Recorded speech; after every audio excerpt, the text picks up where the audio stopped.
What's happening, y'all? Welcome inside the Fantasy Stock Exchange. Bush coming at you solo today to bring you some wide receivers to target and avoid in rookie drafts, or if you've already had your rookie drafts, just to go out and trade for. We're going to be looking at what makes a wide receiver one in fantasy and how every rookie wide receiver stacks up based on these benchmarks. And if that sounds confusing, you can check out the running back video that I did already.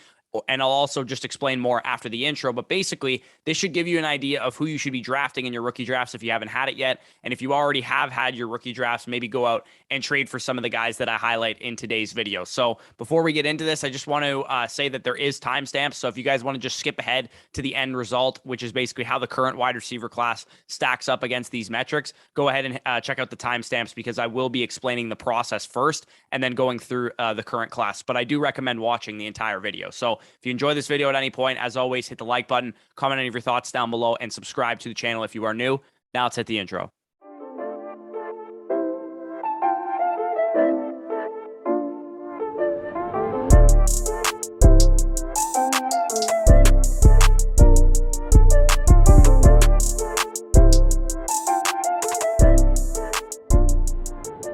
Okay, so in the running backs video that I did on Wednesday, I think it was, I tested RB1s from the years 2015 to last year. And I basically outlined a bunch of analytics thresholds that are based on RB1 finishers. And in this video, what I'm going to be doing is testing wide receivers who had a season of 15 plus PPR points per game. So not necessarily wide receiver ones, but guys that were like borderline wide receiver ones, because there were some seasons where only 9 wide receivers hit that mark. Some seasons there was like 16 wide receivers that did it. And we wanted to see basically how these guys were as prospects so that we can evaluate them versus the current crop of wide receivers that we have. So if that made sense to you, again, hopefully that did. But basically, this exercise should help us create a roadmap for identifying sleeper wide receivers, also kind of mitigating some of the bust wide receivers, because it's all about checking the boxes with these guys. If player X, wide receiver X, for example, checks all 10 boxes that I'm going to outline, then he's probably a good bet to make in rookie drafts. But if player Y only checks 4 out of the 10 boxes that I'm going to be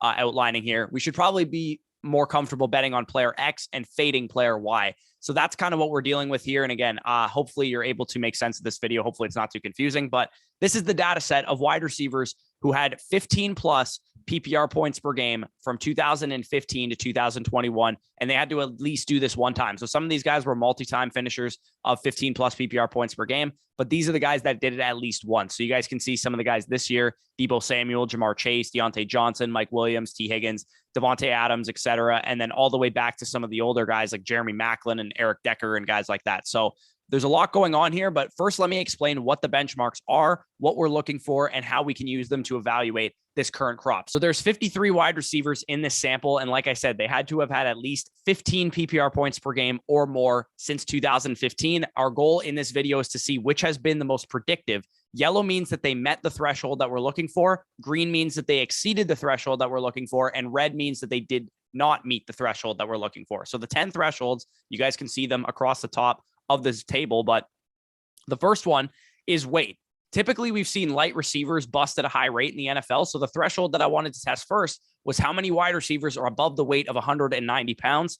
And we wanted to see how predictive that was. So for somebody to meet this threshold, they had to be above 190. For someone to exceed this threshold, they could have been above 210 pounds, and anybody below 190 would have missed this threshold. And same goes for height. Similarly, guys like Rondale Moore have scared the fantasy community off of short wide receivers. So we're going to check to see how many wide receivers cleared 6 feet tall. So if they were 6 feet or taller, then they met this threshold. If they were 6'2" or taller, they exceeded this threshold. If they were shorter than 6 feet, they missed it. 40 time. Also, people want to know, does speed matter? Does being a 4.4 athlete mean anything, or does it, you just need to not be too slow necessarily? So I tested both things. I wanted to see if being too slow mattered, being 4.6 or slower, or if being 4.45 or faster mattered. So I wanted to see both ends of the spectrum from that perspective. Another obvious one is draft capital. How much more likely are round 1, round 2, round 3 wide receivers likely to succeed versus day 3 or UDFA wide receivers? Number 5 was College Dominator. This was basically, for those of you that don't know what College Dominator means, it's the percentage of their team's receiving yards from their most productive season in college. So the benchmark that I had for this number was 50th percentile. Most players have this available on playerprofiler.com if you want to check it out. 30% dominator rating is the aim that we're looking for. If they were above a 40% dominator rating, they exceeded this threshold. Number 6 was best season target share. Is the wide receiver's best season's target share that they registered in their college career above the 50th percentile, which was 22.0% target share. This should filter out players basically that never commanded targets in college, but at the same time doesn't knock a player for having his most productive season, let's say as a freshman or as a sophomore, rather than their draft eligible year as a junior, as a senior, or something like that. Number 7 was best season yards per team pass attempt. And again, that kind of sounds confusing, but all it means is that in their most productive season, how many receiving yards did they have relative to how many times their team threw the ball? Benchmark was 2.25 for this one based on the number for the wide receiver sample that I looked at. That seemed to be a pretty common middle ground to get a good predictive number. And then number 8 was, if you guys follow me on Twitter, I got into it with Fusu Vu on Twitter, who basically lives and dies by early declares. And I just asked him what's your process on early declares? He didn't really feel like telling me. So I wanted to test that as well. I wanted to see how many of these guys were early declares, meaning they declared for the draft either as a true junior or as a redshirt sophomore. They didn't stay for their redshirt junior season, senior season, redshirt senior season, etc. Similarly, number 9 was their age coming out. So when they were drafted, how old were they? And the number that I used, and I actually set the bar pretty low here, was 22 and a half. They needed to be younger than 22 and a half on draft day, the day that they were drafted. And I set that bar low because I didn't want to just, look for guys that were 21 when they were drafted or 20 and a half years old because I didn't have a big enough number. So basically this was a disqualifier to filter out players that were, quote, too old. And most juniors, most seniors should be younger than 22 and a half. The final metric was breakout age, which basically just means how old were they the first season that they achieved a 20% dominator rating, which again means 20% of their team's receiving production. My benchmark here was 20.0 years old. So they had to be under a 20-year-old breakout age, which is also about the 50th percentile for that number. So these were the results here. And again, if this looks a little confusing, I'll show percentages in a second to make this easier to understand. But again, these numbers that you guys see, 43, 44, 45, etc., these were out of 53 total players. Here's the results as a percentage, which makes it a lot easier to, make sense of. This is kind of how I expected it to shake out, but I'm still glad I did this exercise because it serves to confirm how I currently evaluate prospects, what things I value most, because as of right now, it looks like I'm doing the correct thing. So the most predictive metric was don't be too slow. 92.45% of the wide receivers that achieved 15 plus PPR points per game ran 4.59 or faster, basically. So you didn't need to be a blazer. You didn't need to run 4.3, 4.4. You just needed to not run slow. 4.6 or slower would have gotten you in that, 7% that didn't meet this threshold. And I also wanted to test players who ran 4.45 or faster to see if running fast actually meant something. And it doesn't. 37% of the 53 wide receivers ran 4.45 or faster, basically just fully confirming the thought that I already had, which is running a fast 40 time does not equal fantasy production. It does not necessarily make you more inclined to be a fantasy relevant wide receiver. You do not need to run fast to be a good wide receiver in the NFL. You just need to not run slow.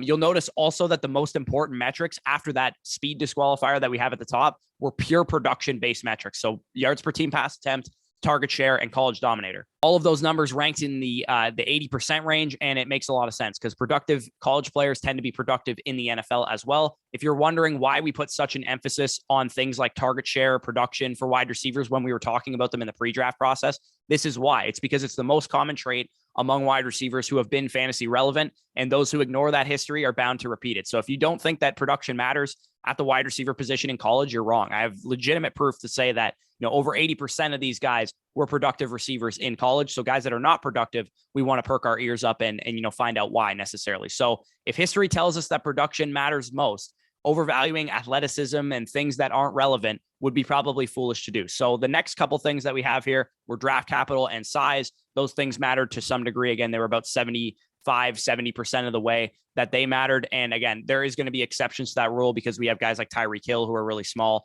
didn't get drafted very high. And some of those guys can skew that data. And then the final takeaway that I had from this is, sorry to the age truthers, but the age-related metrics, the 3 age-related metrics that I tested, breakout age, age under 22 and a half on draft day, and early declares, they mattered the least of the ones that I tested. They were the least predictive. That applies directly to guys like Chris Olave, Jahan Dotson, and Christian Watson, who don't meet those thresholds for the most part, but are nitpicked for not meeting those thresholds, even though they meet everything else. So like I did for the running back position, I also wanted to narrow down the results of multi-time 15 point per game finishers to see if, you know, these guys had any differences in terms of their percentages, because these are the guys that we really want. When we draft a guy in a rookie draft, we want the true dynasty asset, multi-time 15 point per game scorer. We want that guy to be fantasy relevant for 3, 4, 5, 6 years down the road. These are the wide receivers that we want to hit on when we're drafting rookies. And these were the 33 players that achieved 15 PPR points per game multiple times from 2015 to 2021. You guys can see the obvious cast of characters: Devontae Adams, Tyreek Hill, Stephon Diggs, Calvin Ridley, Adam Thielen, DeAndre Hopkins, Justin Jefferson in his young illustrious career has already done this twice. Just going to skim over this list too, because I don't want to make this video too long, but you can pause the video at any point if you just want to look in depth on these names. There was 33 15 PPR point per game scorers. Both the running backs and wide receivers databases will be added to the Patreon if you guys also want to check that out. Link to the Patreon is in the description, but these were the results of this one.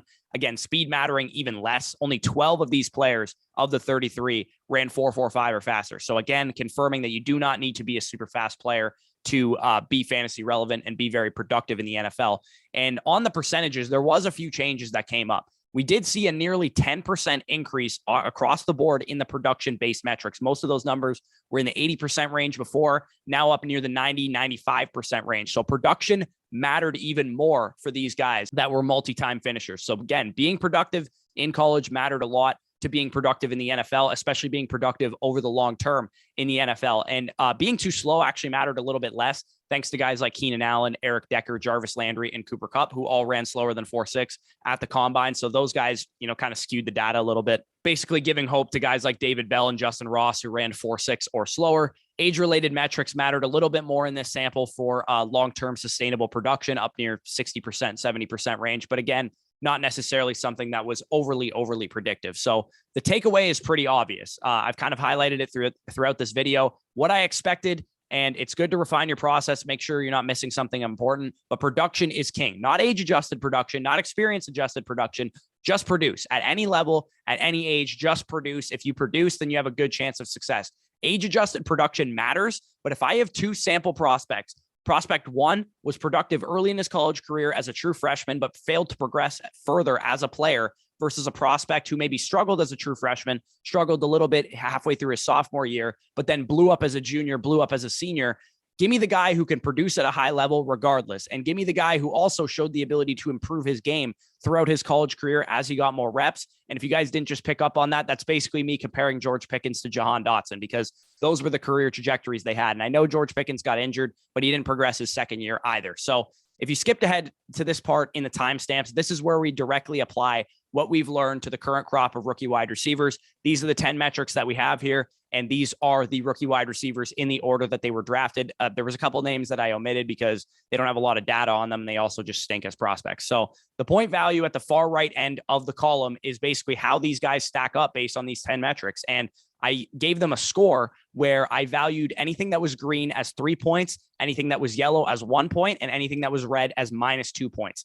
And you guys will probably realize why Drake London was my wide receiver 1. Anything you can hold against Drake London is a film-related, nitpicky type of grievance. He's objectively an awesome prospect on paper. 28 was his score here, which is very, very high. It's among the best prospects that you'll see, even of the guys that have already done this. Other green prospects that you guys can see here were Treylon Burks, who scored the highest in the most important areas as well, like production, size, draft capital. So I'm not worried about the fact that he didn't run faster than 4.55 or that he maybe had a little bit of a later breakout age. Like it doesn't really matter to me. Treylon Burks was productive, and that's all that matters. And he's big, and he was drafted highly. There's a couple analytics darlings here that also scored green scores. Skyy Moore for the Kansas City Chiefs and Wan'Dale Robinson for the New York Giants also scored very well because they produced at a high level in college, but fall short really only in terms of size. Those were the only two metrics that they kind of missed.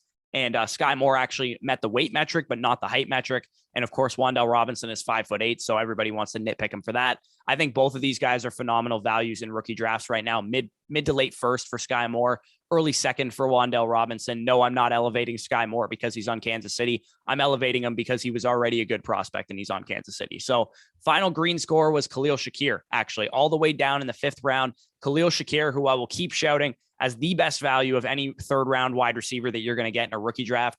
I have drafted him 3 times so far in rookie drafts. I'm only in 6 leagues, and I've had all the rookie drafts already, and I've drafted him in 50% of my leagues. So I have a lot invested in Khalil Shakir because I think there is no chance that he should have fallen to round 5. I thought he was a round 3 wide receiver in the actual NFL draft, and I think he's going to prove Buffalo right for taking the chance on him.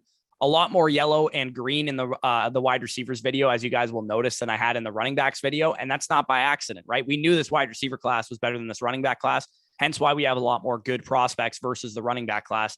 And I do want to draw your attention to, like I said earlier, Chris Olave, Jahan Dotson, and Christian Watson, because those 3 players have gotten dinged all draft process for not having the age-adjusted production and not being early declares and being productive as freshmen and stuff like that.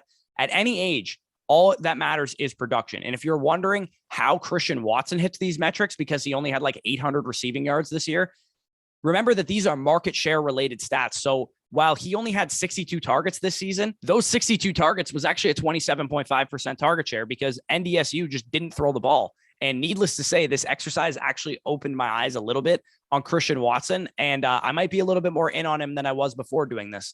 Let's just put it that way. So size is somewhat of a concern as well at the top of the class. We have a lot of light prospects under 190 pounds, like Garrett Wilson, like Chris Olave, like Jahan Dotson, like all these other guys that are at the top of the class here. But many of those guys are outstanding in other areas. So I'm not really holding the size against those guys too much.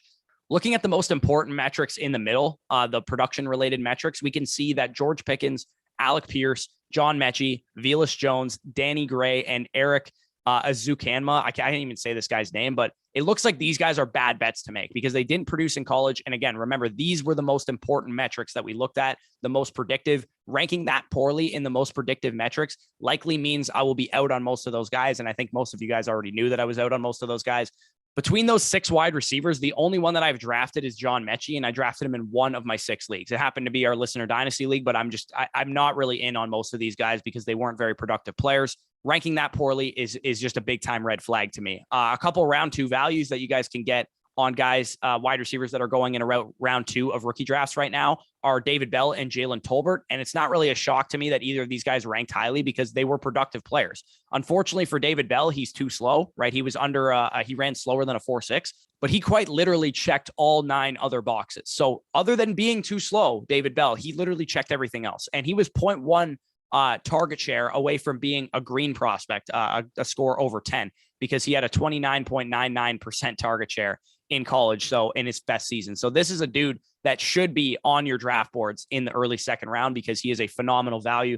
Jalen Tolbert ranks terribly as an age prospect, right? Because he's an older prospect. He's like 23 years old, didn't break out early, but he was productive his final 2 seasons, and he ranks borderline elite everywhere else, aside from the age-related metrics. Also looks like Romeo Dubes is a solid sleeper as well. I know a lot of you guys in the comment section talk about Romeo Dubes a lot. Kyle Phillips, Calvin Austin, not really that interesting to me. But yeah, that is it. That is the wide receiver class. I hope you guys enjoyed this video. I hope it was informative for you. Again, I will have this data organized in the Patreon for those of you guys that are members of the Patreon. The running backs and the wide receivers, I will organize that into one sheet, throw that up on the Patreon as its own post. And I'm going to do that as soon as I'm done posting this video. So keep a lookout for that if you guys are Patrons, and also stay tuned on the Patreon because we are going to be launching databases for the 2023 class. So you guys can get a head start on the prospects that we have coming up in this college football season, get ahead of your league mates, get an idea of what some of these 2023 first rounders are worth for sure. And if you guys are interested in that, like I said, the Patreon is linked down below in the description, patreon.com/fantasy stock exchange. And also, if you want our dynasty rankings, you can see where some of these guys were ranked for us. That is available on Patreon. Also available by using promo code FSE at underdogfantasy.com at sign up and first deposit. You'll get 100% match back on whatever you put in by using our promo code. And you'll also get our Dynasty Rankings Manifesto totally as a free gift for using our code. Also check out the TikTok as well. We're going to be bringing some content over there this summer. Peace out, guys. We'll talk to you soon.